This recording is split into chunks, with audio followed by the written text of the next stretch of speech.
Hi everyone, இந்த வீடியோவில் என்ன பார்க்க போகிறோம் அப்படின்னா ஆஃப்லி எக்ஸாம் 2025 அதுக்கான 50 டேஸ் ஸ்டடி பிளானர் பார்க்க போகிறோம். ரொம்ப நாள் ஆயிடுச்சு வீடியோ போட்டு. எனக்கு காலேஜ் எக்ஸாம் லேபு அது மாதிரி நான் ரொட்டீனாக போயிட்டே இருந்துச்சு. ஐம் வெரி டயர்ட், வீடியோ எடுக்க முடியல என்னால். பட் இப்போ ஆஃப்லி எக்ஸாம் வரனால ஒரு பூஸ்ட்டாக இருக்கும் அப்படின்னு ஒரு வீடியோ அப்லோட் பண்ணலாம் அப்படிங்கிற ஒரு பிளானில் தான் வந்திருக்கேன்.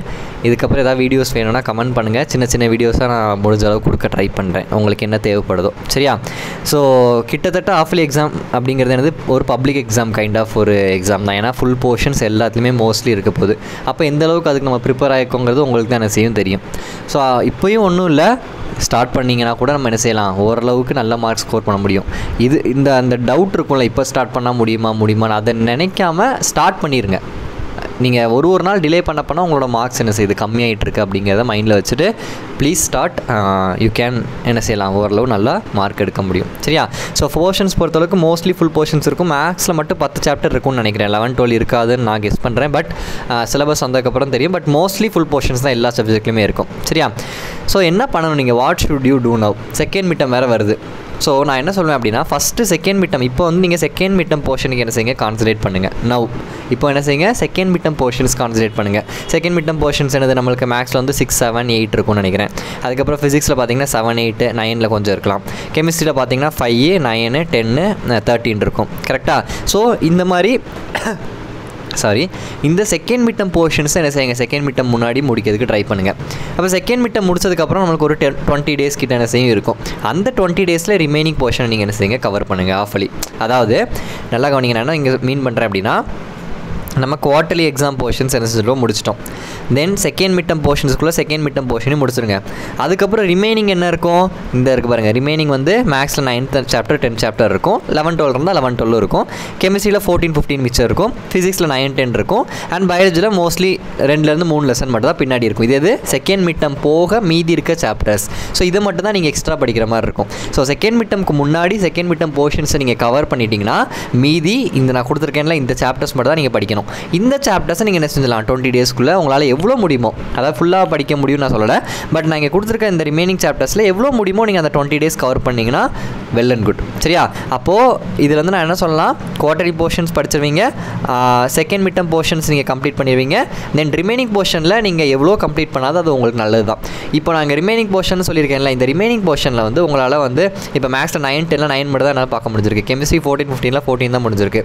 ஃபிசிக்ஸில் 9 சாப்டர் மட்டும் தான் படிச்சிருக்கேனால பிரச்சனை இல்லை. அந்த ரிமைனிங் மேக்ஸில் இருக்கிற இந்த 10 சாப்டர் 15 சாப்டர் அப்புறம் ஃபிசிக்ஸில் 10 சாப்டர் இதெல்லாம் நம்ம ஆஃப்லிக்கு அப்புறம் கூட படிச்சுக்கலாம். ஸோ போர்ஷன் 15 லெசன்னா அதில் ஒரு நீங்கள் 12 லெசன் 13 லெசன் ஃபுல்லாக முடிச்சிங்கன்னா கூட வெல் அண்ட் குட். அதுதான் நான் இந்த இடத்துல என்ன செய்கிறேன், மீன் பண்ண வரேன். சரியா? ஓகே. இல்லை நான் வந்து என்ன செய்கிறேன், மற்றவங்க குவார்ட்டர்லி வரைக்கும் நான் ஒழுங்காக படிச்சுட்டேன், பட் செகண்ட் மிட்டமுக்கு நான் ஒழுங்காகவே படிக்கவே இல்லை அப்படின்னு சொல்கிறவங்க குவார்ட்டர்லி வரைக்கும் முடிஞ்சிச்சுல, அதை தனியாக என்ன செய்யுங்க, ஓரங்கட்டி வச்சுருங்க. இப்போது நீங்கள் ஆஃப்லிக்கு முன்னாடி மேக்ஸில் 3 சாப்டர் 7, 8, 9 நீங்கள் என்ன செய்யணும், முடிக்கணும். இது வந்து யாருக்கு, குவார்ட்டர்லி வரைக்கும் நான் ஒழுங்காக படிச்சுட்டேன், அதுக்கப்புறம் ஒழுங்காக படிக்கலாங்கிறவங்களுக்கு. இப்போ ஃபஸ்ட்டு இந்த ஸ்லைடில் சொன்னது யாருக்கு, எல்லாமே நான் செகண்ட் மிட்டம் வரைக்கும் ப்ராப்பராக படிச்சுட்டு வரேன்னு சொல்கிறவங்களுக்கு செகண்ட் மிட்டம்க்கு அப்புறம் இந்த லெசன்ஸை நீங்கள் படிக்கணும்னு சொல்கிறேன். நெக்ஸ்ட்டு குவார்ட்டர்லி வரைக்கும் ஒழுங்காக படித்தா செகண்ட் மிட்டமில் என்ன செய்யலாம், இந்த கொஞ்சம் ஒழுங்காக படிக்கல அப்படிங்கிறவங்களுக்கு மேக்ஸ் நீங்கள் ஆஃப்லிக்கு முன்னாடி 3 லெசன் 7, 8, 9 இப்போ நீங்கள் படிச்சிங்கன்னா கூட இந்த 40 நாளில் என்ன செஞ்சலாம், 3 லெசன் படிச்சிடலாம். தென் கெமிஸ்ட்ரியில் 5, 10, 14, 15 ஈஸியான சாப்டர்ஸ் தான், இதை படிச்சிருங்க. தென் ஃபிசிக்ஸில் 7, 8, 9 பயாலஜியை ஃபுல்லாகவே என்ன செய்ய முடிக்க ட்ரை பண்ணுங்க. ஏன்னா கடைசி இருக்க அந்த 4 சாப்டர் பாட்னி சுவாலஜியில் எல்லாமே என்விரான்மெண்டல் பேஸ்டு சாப்டர். ஸோ ஈஸியான இதெல்லாம் படிச்சிடலாம். இது வந்து யாருக்கு, குவார்ட்டர்லி வரைக்கும் ஒழுங்காக படிச்சிட்டேன், செகண்ட் மிட்டம்க்கு ஒழுங்காக படிக்கலாங்கிறவங்களுக்கு. ஃப்ரெஷர்ஸ் புதுசாக ஆரம்பிக்கிறேன், அங்கே குவார்ட்டர்லிக்கு ஒரு லெசன் 2 லெசன் படித்தேன், செகண்ட் மிட்டம்க்கு அங்கே ஒரு லெசன் 2 லெசன் படிச்சிருக்கேன். அந்த மாதிரி அங்கங்கே கொஞ்சம் கொஞ்சமாக படித்தவங்களுக்கு நான் என்ன சொல்கிறேன், மேக்ஸில் ஃபஸ்ட்டு 4 சாப்டர்ஸை ஃபுல்லாக முடிச்சிடணும். இது நீங்கள் குவார்ட்டர்லிக்கு ஒழுங்காக படிக்கலனாலும் இதை ஒரு சான்ஸாக எடுத்து என்ன செய்யுங்க, ஃபஸ்ட்டு 4 சாப்டர் முடிங்க. ஏன் நான் ஃபஸ்ட்டு 4 இப்போ உட்காந்து படிக்க சொல்கிறேன் அப்படின்னா, பப்ளிக்கு அதுதான் ஈஸியான chapters. So first 4, 8th chapter இந்த 5 சாப்டர் நீங்கள் கண்டிப்பாக முடிச்சிடணும். ஃப்ரெஷ்ஷாக ஆரம்பிக்கிறவங்க 1, 2, 3, 4, 8 சாப்டர் கண்டிப்பாக முடிச்சிடணும். ஒருவேளை உங்களுக்கு 11, 12 போர்ஷனில் இருந்தால் அந்த 11, 12 சேர்த்து முடிக்க ட்ரை பண்ணுங்கள். ஏன்னா 11, 12 இஸ் ஈஸியஸ்ட் சாப்டர்.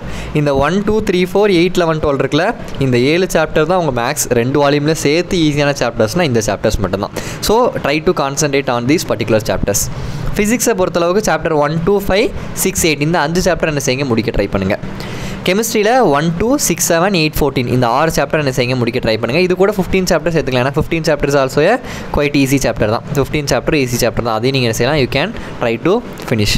தென் பாட்னியில் வந்து ஃபஸ்ட்டு சாப்டரும் லாஸ்ட் 5 சாப்டர், ஏன்னா லாஸ்ட் 5 சாப்டர் எல்லாமே ஈஸியான சாப்டர். சுவாலஜியில் ஃபஸ்ட்டு 3 சாப்டர் 10 11 12 இதை நீங்கள் என்ன செய்யுங்க முடிக்க ட்ரை பண்ணுங்கள். அப்போது ஃப்ரெஷ்ஷாக ஆரம்பிக்கிறவங்க நான் சொன்ன இந்த சாப்டர் ஸ்க்ரீன்ஷாட் எடுத்துக்கோங்க. இது வந்து ஈஸியான சாப்டர்ஸ் ஆரம்பிக்கிறதுக்கு இம்பார்ட்டன்ட் சாப்டர்ஸும் கூட. ஸோ இதை நீங்கள் முடிச்சுட்டு மீதி இருக்கும், இது ஒரு 50% ஆஃப் சிலபஸை கவர் பண்ணதால் மீதி ஒரு 50% இருக்கும்ல, அதை வந்து ஆஃப்லி லீவ், அதுக்கப்புறம் இந்த பொங்கல் லீவ் அந்த மாதிரி லீவெல்லாம் கிடைக்கும்ல, அப்போ நீங்கள் என்ன செய்யணும், நீங்களாக கொஞ்சம் ஸ்டெப் எடுத்து படிக்கணும்.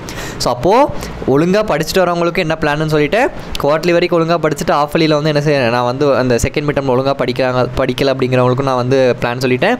ஃப்ரெஷ்ஷாக ஆரம்பிக்கிறவங்களுக்கும் நான் என்ன செஞ்சுட்டேன், பிளான் சொல்லிட்டேன். ஸோ இதுதான் நான் இதில் பேசணும்னு வந்தேன். இப்போ நீங்கள் ஒழுங்காக கண்டினியூ பண்ணிட்டு போகிறவங்க செகண்ட் மிட்டம் வரைக்கும் நான் ஒழுங்காக படிக்கிறேன், இன்னும் ரிமைனிங் நான் வந்து ஆஃப்லிக்கு மட்டும் தான் படிக்கணுங்கிறவங்களுக்கு பிரச்சனை இல்லை, ஆர்டராக போய்கிட்டே இருக்கும், நீங்கள் கரெக்டாக பிளான் பண்ணி படிங்க. இந்த குவார்ட்டர்லி வரைக்கும் முடிச்சவங்களுக்கு நான் சொல்லியிருக்கேன்ல, இந்த சாப்டர்ஸ் படிச்சுட்டு மீதி சாப்டர்ஸ் இருக்கும். இப்போ மேக்ஸில் வந்து 9 வரைக்கும் படிச்சிட்டிங்கன்னா 10 11 12 இருக்கும். கெமிஸ்ட்ரியில் வந்து ஒரு 13th லெசன் இருக்கும். அது மாதிரி அங்கங்கே ஒரு லெசன் 2 லெசன் மீதி சாப்டர்ஸ் இருக்கும் ஆஃப்லி முடிஞ்சதுக்கு அப்புறமா. ஸோ நீங்கள் என்ன செய்யணும், ஆஃப்லி லீவு பொங்கல் லீவுலாம் நம்ம டைம் கிடைக்கும் போது எது எதை விட்டுருக்கோமோ அதை நீங்கள் என்ன செய்யணும், படிக்கணும். ஸோ அப்போ ஒரு விஷயம், யாராலையுமே 100% போர்ஷன் கம்ப்ளீட் பண்ண முடியாது, சரியா? ஈவன் நான் எல்லா சாப்டரும் படித்தேன்னு சொல்கிறவங்களுக்கும் அங்கங்கே படிக்காமல் இருக்க தான் செய்யும். ஸோ எல்லாமே நான் படிச்சிட்டேன் அப்படின்னு சொல்கிறவங்க கூட ஒரு 90 to 95% கவர் பண்ணியிருப்பீங்க. ஸோ அந்த ரிமைனிங் 5% நம்ம என்ன செஞ்சுக்கலாம், ஆஃப்டர் ஆஃப்லி கவர் பண்ணிக்கலாம். இல்லை ஃப்ரெஷராக இருக்கீங்கன்னா நீங்கள் ஒரு 50 to 60% ஆஃப் சிலபஸ் ஒழுங்காக கவர் பண்ணிங்கன்னா கூட போதும். ரிமைனிங் 40% நம்ம என்ன செஞ்சிடலாம், ஆஃப்டர் ஆஃப்லி படிச்சுக்கலாம். நெக்ஸ்ட்டு அந்த குவார்ட்லி வரைக்கும் ஒழுங்காக படிச்சிங்களா, நீங்கள் ஒரு 70 to 80% கவர் பண்ணிங்கன்னா மீதி இருக்க அந்த 30% சிலபஸையும் நம்ம ஆஃப்லிக்கு அப்புறம் படிச்சுக்கலாம். பட் மினிமமாக ஒரு 60% சிலபஸையாவது நீங்கள் ஆஃப்லிக்கு முன்னாடி கம்ப்ளீட் பண்ணிடணும். ஸோ தட் அதுக்கப்புறம் உங்களுக்கு கொஞ்சம் நம்மளுக்கு என்ன செய்ய முடியும், படிக்கிற மாதிரி இருக்கும். நான் ஆஃப்லி வரைக்கும் ஒழுங்காக படிக்காமல் கடைசி 3 மாதம் வந்து நான் வந்து 90% 100% நான் கம்ப்ளீட் பண்ணிடுவேன். சொல்கிறதுக்கு நல்லாயிருக்கும், டைம் இருக்கிற மாதிரி தான் இருக்கும். பட் ப்ராக்டிகல்ஸ் வந்துடும், ரிவிஷன் 1 ரிவிஷன் 2 நிறையா டிஸ்ட்ராக்ஷன் வரும். அதை தாண்டி படிக்கணும்னு நினச்சா படிக்கலாம் தான். Why to take that much risk? Time இப்போ இருக்கும்போது என்ன செஞ்சுக்கலாம், யூஸ் பண்ணிக்கலாம். கரெக்டாக? ஸோ முடிஞ்ச அளவுக்கு இந்த ஃபோனெல்லாம் அவாய்ட் பண்ணுங்கள். சொல்கிறது ஈஸியாக இருக்குது, பட் ஈவன் எனக்குமே அது கஷ்டமாக தான் இருக்குது. படிக்க உட்காரும்போது ரொம்ப கஷ்டமாக அந்த ஃப்ளோ போயிடும். அதுதான் அவங்களுக்கு நான் என்ன சொல்ல வரேன்னா, கொஞ்சம் டைம் வந்து நம்மளுக்கு அப்பப்போ பிரேக் எடுத்துகிட்டோம்னு வச்சுக்கோங்களேன். ஒரு வாரம் பிரேக் எடுத்துட்டிங்கன்னா அதுக்கு அப்படியே பழகிரும். We used to do that. அது வந்து அப்படியே அந்த பிரேக் எடுத்து படிக்காமல் ஃப்ரீயாக இருந்துட்டோம்னு வச்சுக்கோங்களேன். ஃபோன் பார்த்துட்டு ஒரு வாரம் படிக்கல, உங்கள் ஸ்கூல் ஹோம்ஒர்க் கொடுக்கல, எதுவுமே இல்லைன்னு வச்சுக்கோங்க, உங்களை ஃபோர்ஸ் பண்ணல, யாருமே படிக்கலைன்னா அந்த ஒரு வாரம் படிக்கலன்னா அடுத்து திருப்பி நீங்கள் படிக்க எடுத்து உட்காடுறீங்க. ஒரு வாரம் படிக்காமல் 8வது நாள் படிக்க உட்காரும்போது அந்த ஃப்ளோவை கொண்டு வரது கஷ்டப்படுவீங்க. அந்த 8வது நாள் 9வது நாள்லாம் கஷ்டமாக இருக்கும் படிக்க. அடுத்து ஒரு 10th day 11th dayலேருந்து கொஞ்சம் கொஞ்சமாக படிக்க ஆரம்பிப்பீங்க. ஸோ அந்த ஃப்ளோ போயிடும், மொமெண்டம் போயிடும். அதுக்காக தான் படிக்கிறதுல டச்சில் அப்படியே செய்ய இருங்க. உங்களுக்கு ஹோம்ஒர்க் இருக்கோ இல்லையோ, அட்லீஸ்ட் 1 hour ஒன்றுமே படிக்கலைன்னா கூட 1 hour ஏதாவது படித்து எடுத்துகிட்டு வேஸ்ட் பண்ணுங்கள், அந்த ஃப்ளோ போயிடாமல் இருக்கிறதுக்காக. இல்லைனா அந்த படிக்கிற அந்த ஸ்பீடை கொண்டு வரது கொஞ்சம் கஷ்டமாக இருக்கும். நான் இதை எக்ஸ்பீரியன்ஸ் பண்ணதுலேருந்து நான் சொல்கிறேன். ஸோ தட் உங்களுக்கு அது யூஸ்ஃபுல்லாக இருக்கும்னு நினைக்கிறேன். ஃபோன் யூசேஜை குறைச்சிக்கோங்க. கம்ப்ளீட்டாக அவாய்ட் பண்ண முடியாது, but try to avoid the usage. சரியா? யூசேஜ் என்ன செய்யுங்க, குறைங்க. ஃபோனே இல்லைனா இன்னும் பெட்டர். சரியா?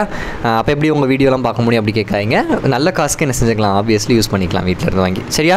ஓகே. ஸோ ஐ ஹோப் இதுக்கப்புறம் வீடியோஸ் அப்பப்போ கொடுக்க முடியும்னு நான் நம்புகிறேன். உங்களுக்கு இந்த மாதிரி வீடியோஸ் வேணுங்கிறத கமெண்ட் பண்ணுங்கள். வில் டெஃபினெட்லி மீட் ஒரு லைவாக ஏதாவது வச்சு நம்ம என்ன செய்யலாம், பேசலாம் உங்களை பற்றி. சரியா? Okay, thank you.